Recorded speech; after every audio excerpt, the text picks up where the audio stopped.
Hi, I'm CJ and this is my RC channel. In this video I'm going to be unboxing and test driving the Kyosho Mini-Z Optima. This is one of their ready sets, just like the Inferno 9E that I did earlier, or MP9, excuse me, Inferno MP9. So if I don't cover all the details in this video, you can always go back to that video and check it out. There's no point in going through everything again. They're virtually identical vehicles. It's mainly the body that's different. They come with all the same accessories, the same radio, everything. Nice little buggies, a lot of fun, fast, run on rechargeable AA batteries. You put AA batteries in the transmitter and you're off and running. So let's go ahead, open this up, and then take it out and give it a run. So let's open this up.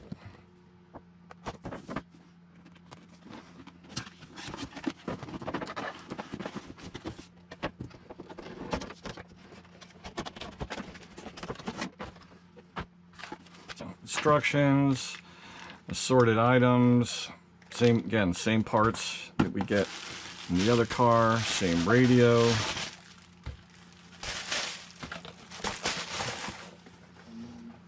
Let's go ahead and take this off here. Now, actually, it's easier just to cut these.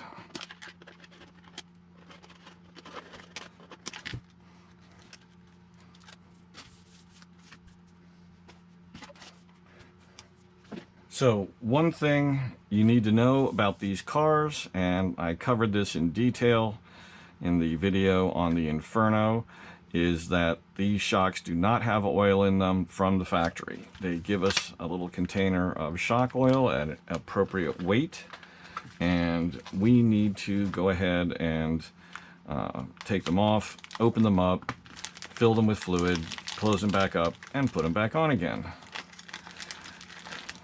We get some spare, these are different motor mount tabs. Those position the motor so that you can run different pinion gears, which will give you either more speed or more torque.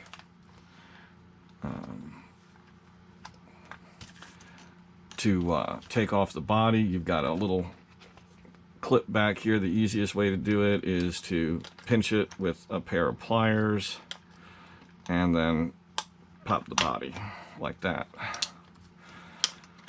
And then it just, the front end tucks under the edge right there, like that. So that's all there is to that. So here we go. We've got a couple of ports for lights, and I forget what the other one's for, but we're not going to be using those with this car. The ready sets are very simple. They are brushed motors. There isn't a motor upgrade available. I think it's called Z-Power, but it's not going to be a huge difference. You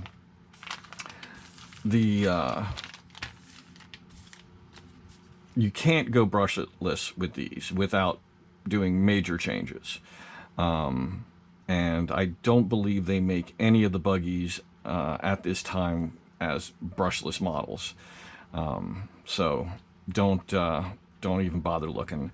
And to make it brushless, you'd have to change all kinds of electronics around in here. I don't even know if the boards are available to do that.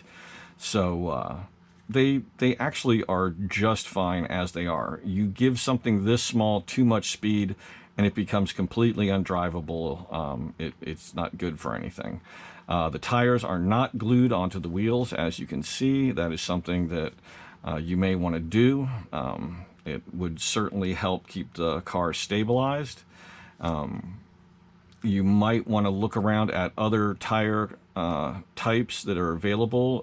If you want a bigger pin or something like that, I would get those and then glue them on, because the wheels right now are kind of hard to find, and they may be stocking back up over the winter, but most places that normally carry Mini-Z products have nothing in the way of off-road wheels. They do have some tires available, so if you want them, get them while you can. They're very inexpensive. So this is I like this body. almost as much as the Inferno body. I don't like the way the stickers look like they're almost ready to come off, like they weren't applied with a lot of care. But you can probably just go over it and burnish them down, and if they start to peel them up, clean the Lexan with something like Goo Gone, and then, you know, paint over it if you wish.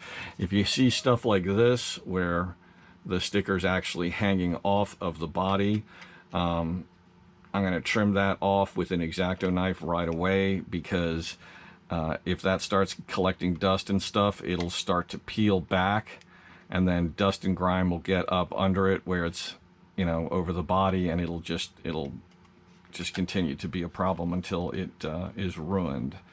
So, you know, like I said, just go over the decals a little bit with your fingernail, burnish the edges down a bit, make sure everything is adhered properly, and then hope for the best. But you can still find some of these bodies in clear, and then you could paint them as you wish. See, here's another couple places where these stickers are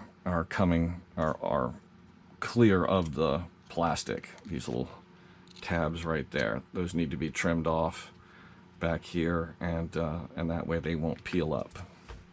So I'm going to get some batteries. I'm going to take this out of training mode. I'm going to fill the shocks, and then I'm going to go out back with it. One of the nice things about these cars is that they run on AAAs, or excuse me, AA's, and you can get nickel metal halide rechargeables, and they're very inexpensive. You're talking about $8 or $10, sometimes $13 for a good name brand, like a set of race batteries. But like, these are just a cheap set I got off Amazon, and they're fairly high milliamp hour, 1100, so they will run the radio for a long time, and then I can just throw them on the charger again, and never have to worry about buying alkaline batteries for my charger, which can be almost more expensive than these things. So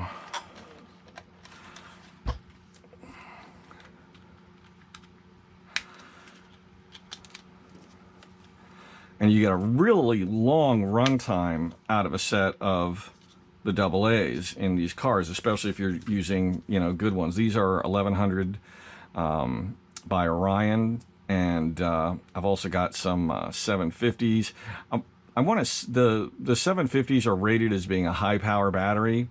I'm going to do some testing and see, you know, which batteries run faster. Like, do the lower milliamp hour batteries have more power to them, they just don't last as long, or do you get equal power and more runtime with the higher milliamp hours? So we'll see how that goes.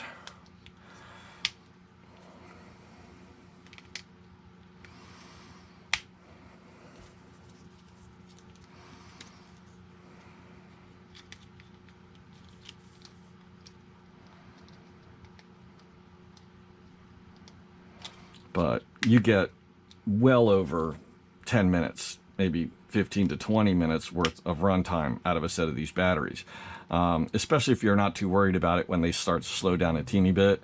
If you're just trying to get the best performance out of the battery, sure, the first 5 to 8 minutes, 15 minutes tops are going to be your best. But, you know, they're still fun to drive long after that point. So, let's go ahead and bind the car. So we need our little binding stick.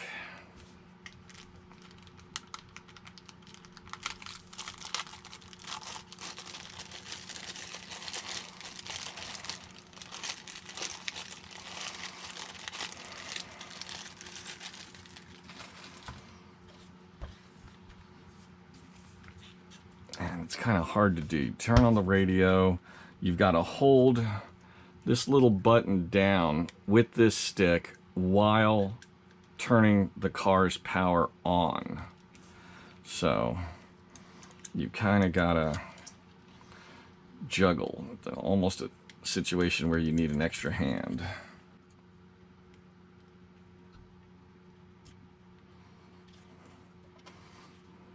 Did I get it?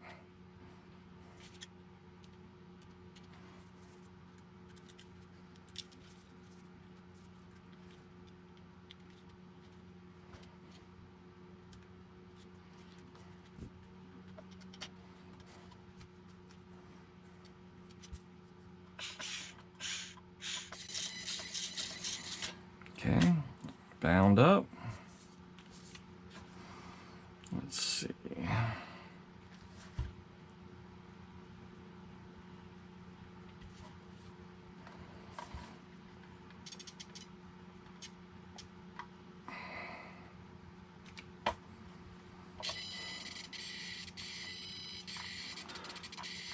See, it's not a totally helpless radio here. We've got our steering trim, our throttle trim.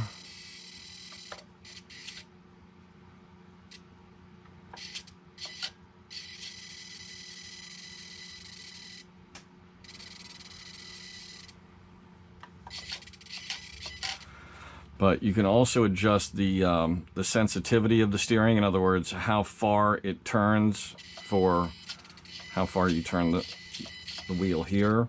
For example, if I turn it like this, if I adjust this dial backwards, I'm taking steering away. And now I'm getting max steering.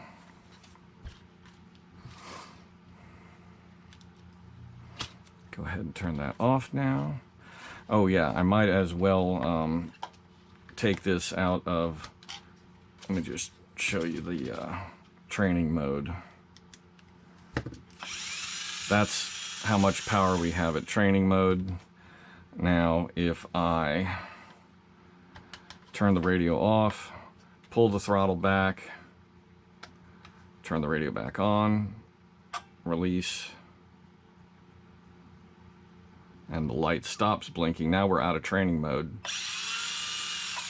As you can see, it's a lot faster. So I'm going to go ahead, turn this off, and I am going to put oil in the shock absorbers. And again, I'm not going to demonstrate the entire process. I'm going to go ahead and show you one shock absorber. This is a little nose piece they give us that you can stick on right here. I don't think I'm going to bother with that. I put it on my other car and it very quickly started coming off. It's just not worth it. So if you're planning to getting into Mini-Z, getting a set of their tools is not a bad idea. They're not cheap, but they have some very specific screw sizes, and having the right, there's 3 different screwdrivers. Having the right one for the right screw can be very important, and chances are these nut drivers, you're not going to have those sizes in a normal RC car set of wrenches. So you can just unscrew the top of the shock absorber right here, and then you just pop it off of the ball socket on the wheel like that. Pull the spring back, pull the spring perch away from the eyelet at the bottom, let it drop off. Okay, now you cannot pull the spring over these ball cups. Do not try, you're going to stretch out the spring. What you want to do is pull the spring back, grab the bottom of the shaft, unscrew the ball cup, and then take the spring off. Then you can unscrew shock absorber. We've got a little bladder in there. Get a pair of tweezers out.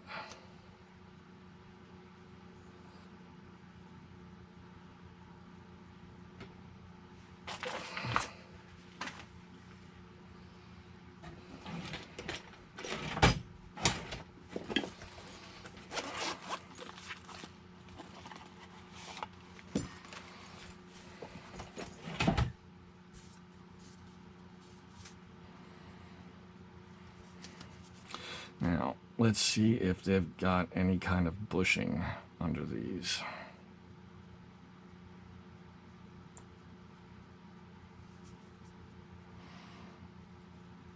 If we, looks like there's a lower piece here. Just pops off, snaps on and off. There's a little bitty O-ring there. There's just one. So we can go ahead and snap that back on. Just wanted to confirm its existence.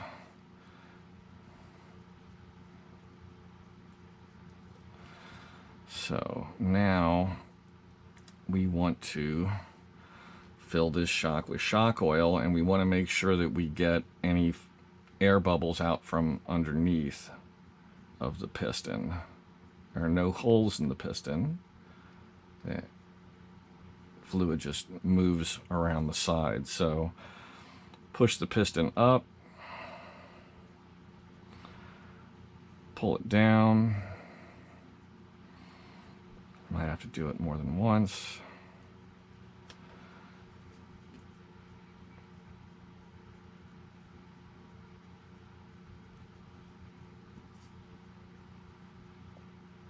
I don't see any. Yeah, there's a couple little bubbles coming up. Looks good.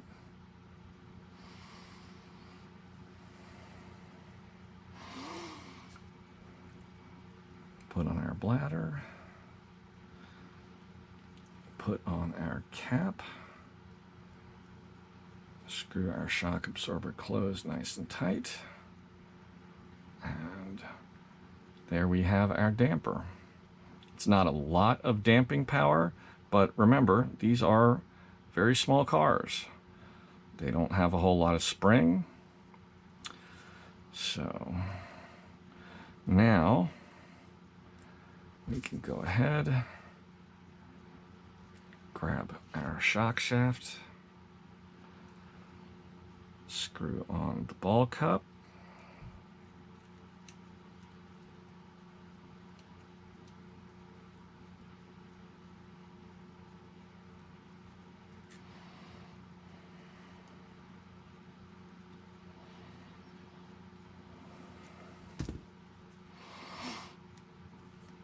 and now we can put our spring perch back in.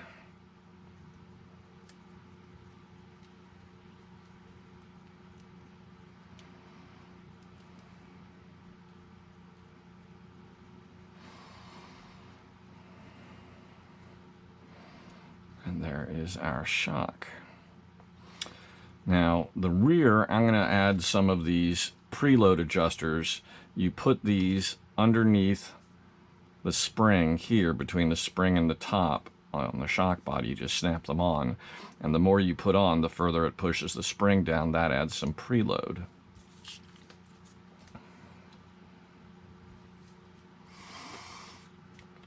Now, one of the things I'm going to be testing today with this car is my other buggy. I just did an upgrade to it where I put on a set of front and rear sway bars, and I'm wondering if that helped the handling or has made it a little harder to drive.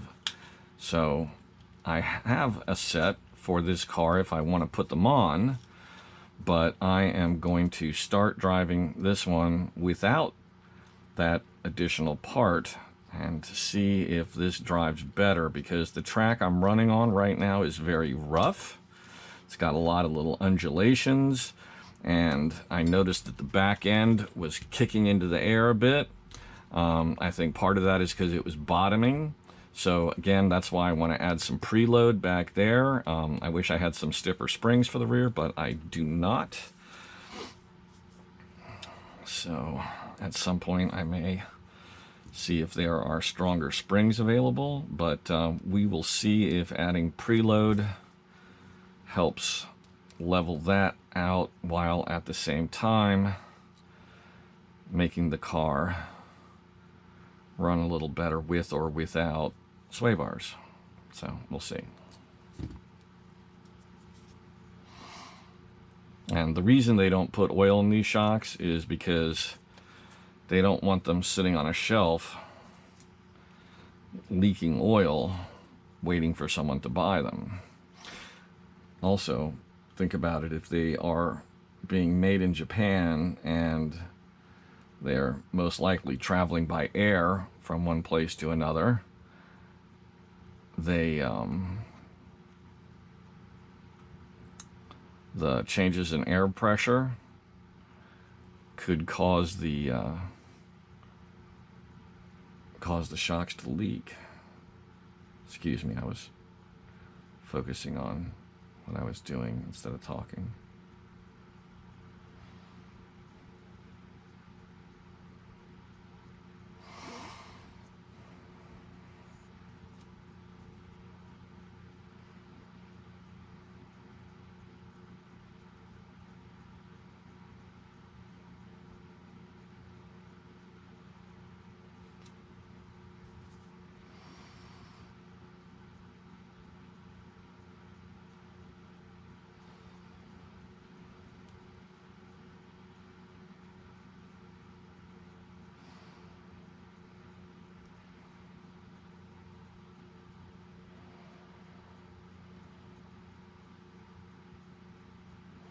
Even got a little bit of rebound in the shock. See that? Very nice. That is a fully functioning oil damper. Gotta love it.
Here's a little Kyosho parts box.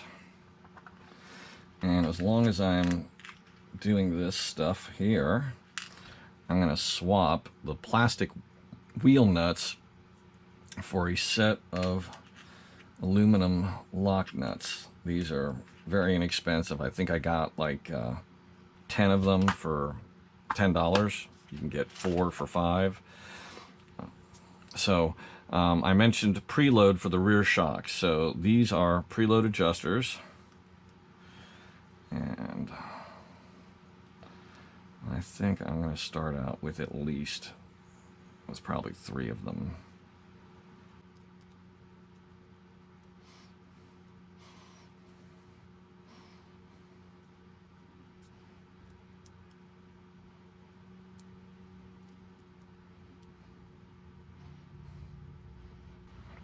That should make that rear end a good bit stiffer. Now, just FYI, when I put on these clips, I pointed them in different directions so that the openings weren't all at the same place. It helps them stay on better. So there we go. The back end is much more, it's stiffer. A lot of people would argue that these wheel nuts are an aesthetic issue, and yeah, they look nice, but these plastic nuts will strip, they loosen, they're just not as good as a metal lock nut. So I definitely recommend swapping them out as soon as you can. Now, it's extremely important that your suspension move freely and easily, and sometimes these joints here get a little stiff. If these screws are put in a little tight, I recommend just checking them and back them off like a half a turn. They're into plastic, so they're not gonna back out on their own, but loosening them up just a little bit makes that suspension move much more freely, and any binding is going to give you strange handling characteristics.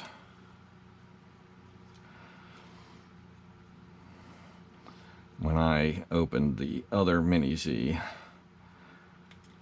like 3 out of 4 of the joints were binding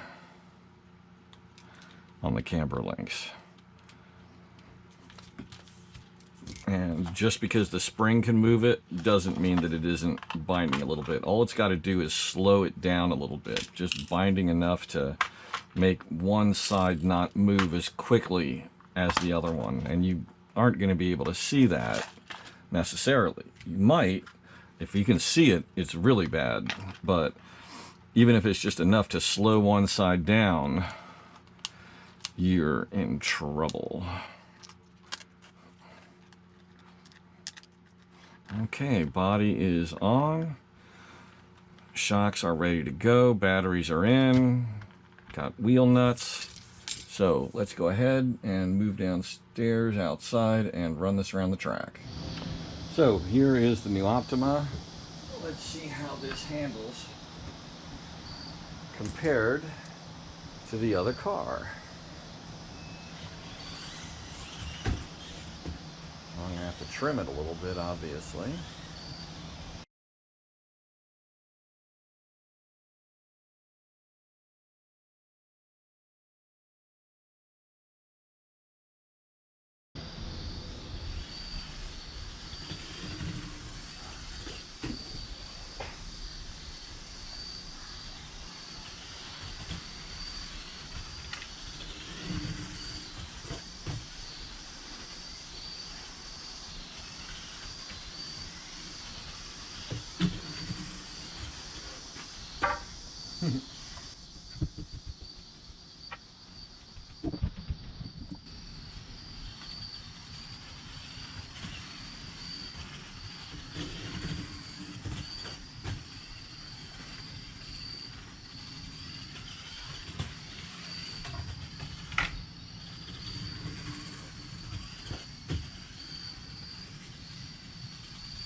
I love the fact that I'm not damaging the car.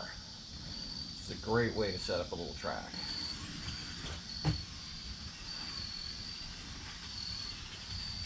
Wow, first time traction roll piece. All of this carpet costs less than $100. Cover this entire deck, 5 rolls. Most of these pieces of wood are almost like scrap. They're literally like $1 or $2 a piece.